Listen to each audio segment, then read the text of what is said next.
Well, coming into the trade deadline, first off, we're in a race to make the playoffs. So, try to add some offense down the stretch. And obviously, Athanasiou is a player that I know very well from Detroit. Had 30 goals a year ago.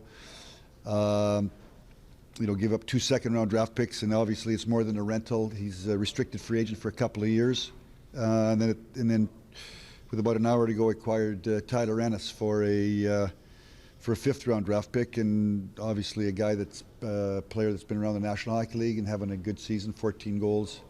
So both shoot left. We have lots of right wingers, so gets us a little bit deeper, gives the coaches some options on their line combinations, and obviously the uncertainty. We've been talking about James Neal.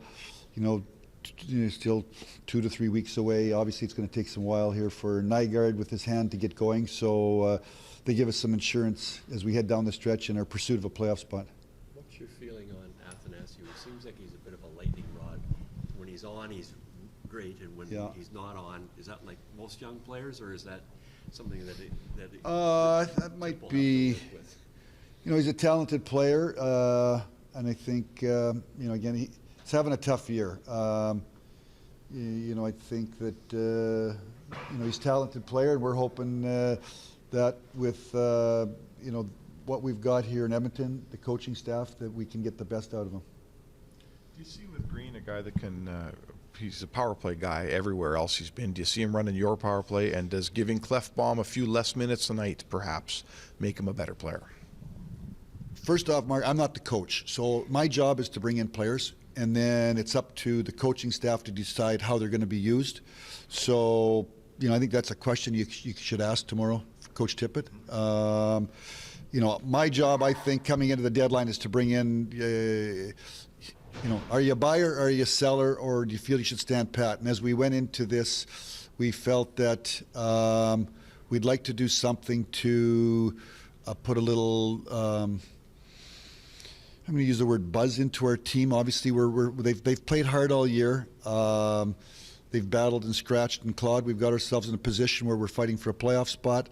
We're banged up a little bit, and I wanted to, provide some depth. Certainly, we used a 5th-round pick to acquire Ennis. It's a 4th-round pick that goes to a 3rd if we're in the Final Four for Green. Obviously, we give up 2 second-round draft picks for Athanasiou. So paid a big price, relatively big price for Athanasiou. But again, it's not a rental. He's a restricted free agent. And in terms of how they're going to be used, who they're playing with, what are the line combinations, who's running the power play, that's up for the coaching staff to decide going forward. Did you feel you needed to give your coaching staff a faster set of forwards? Did you need to increase your speed up there?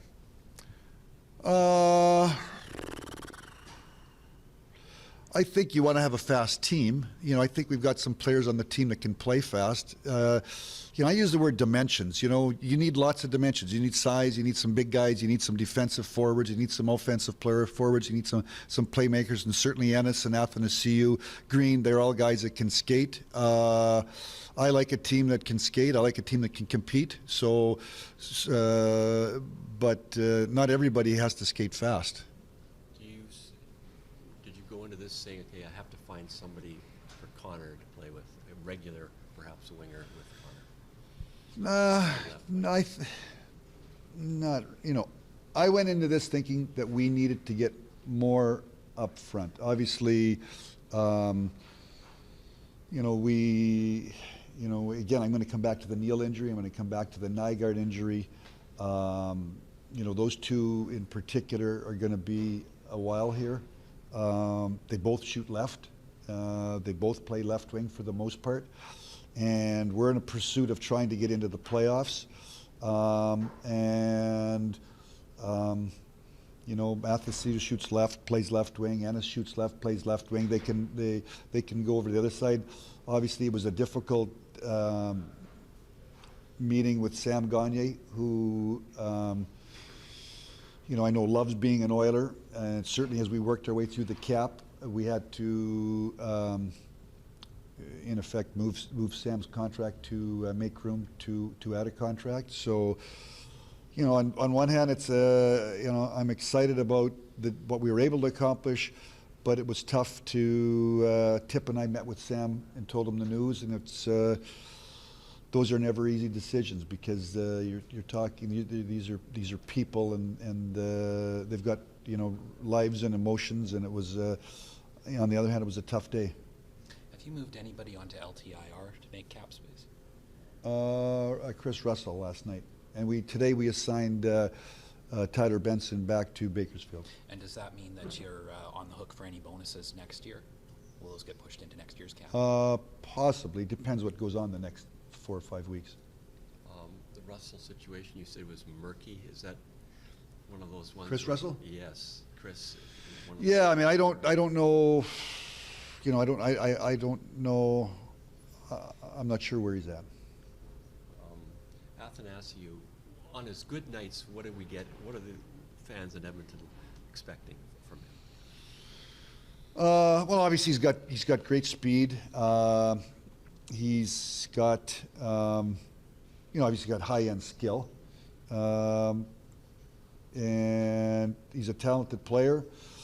And he's, you know, I think he's 25 years of age. So we're hoping that, you know, he's not 21 and 22. He's 25 years of age, and we're hoping that his best years are ahead of him. And then you can get him. He plays well, and you can get him signed to a longer-term contract, obviously, because he's. Well, I don't think that far out. I mean, Okay. what I'm thinking of is I traded 2 second-round draft picks. We got a talented young player. We own his rights for 2 more years after this year. I'll worry about the contract in the summertime as I get to continue to watch. But certainly we can put in a qualifying offer, and we'll head down that path. So you mentioned about looking ahead the draft. You know, you have a first rounder and possibly not another pick till the 5th round. Yeah. So are you probably looking, okay, somehow in the summer I got to get some of those picks back somehow. Yeah. How important was it for you, Ken, that you, I mean... I think at the end of the day, Jim, I think at the end of the day, my message today is we're trying to win. I've come to Edmonton, and we've got a great nucleus, and they've played hard. They've played hard to put ourselves in this position where we compete for a playoff spot. And, you know, the last 3 years I was a seller in Detroit, and we made the playoffs for 25 years before. It's fun to be in the playoffs. And it's fun for the fans, for the players, to have an opportunity to go against a team head-to-head for 2 weeks. And then if you're able to win that, to move on to the next round and be in the Final 8 and be in the Final 4.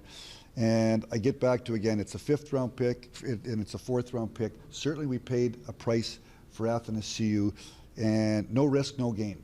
No risk, no gain. I can sit around and do nothing, and I can puddle around. And at the end of the day, the coaching staff have worked incredibly hard on a day-to-day basis, starting at day 1 of training camp or going back to the summertime. And I think that our players have worked extremely hard, bought into everything the coaching staff has asked of them. And I like that our team comes to work every day. They compete. We're playing good defense. We're finding different ways to win. We have different people stepping up. We lost Connor for a period of time. We went to 6 games. We go 3-2-1. So I felt like I had an obligation to try to pitch in and help out. And we're trying to build a program. And if you can make the playoffs, and certainly we're in a real race. We're in a real race. There's no guarantee we're going to be in the playoffs. So that's why in the Athanasiou, if you don't make the playoffs, we still have Athanasiou. It wasn't done just for this year, and I just think that it was my time to try to pitch in to a group of people that have worked extremely hard to put ourselves in a position. And do you feel more comfortable? You've acquired 2 guys from Detroit. Did you go into the draft saying, okay, I don't know these players as well as guys I've dealt with before? Did that have any bearing on how you looked at them compared to other players? Well, I mean, obviously I know that you know, first off, I would say to you, I had a group of pro scouts. And then, you know, over the course of the last 2 weeks, leading up to whatever decisions we did make or didn't make over the last 24 hours, you know, then I would talk to video couple, and I would talk to Tippett, and I would talk to Jim Playfair, and we would look at all these players, and they looked at video. And in talking to my coaches and talking to my pro scouts, we eventually worked our way to a decision. So certainly, it's not me just stepping up and telling all these guys I'm going to start to pick Detroit players. The people that are on the staff have had significant input into the decision-making process. And not giving up a first rounder, that was always a no-go Yes. for a rental, for anybody. I don't. I mean, I don't know about that. Nothing was really, to trade the first round pick. There was never any conversations, and no player was ever offered to me. Nobody ever asked about that. Obviously, a very busy deadline for you. Did you come close to getting a center, or did you try for that? Was that on your target? Did not know.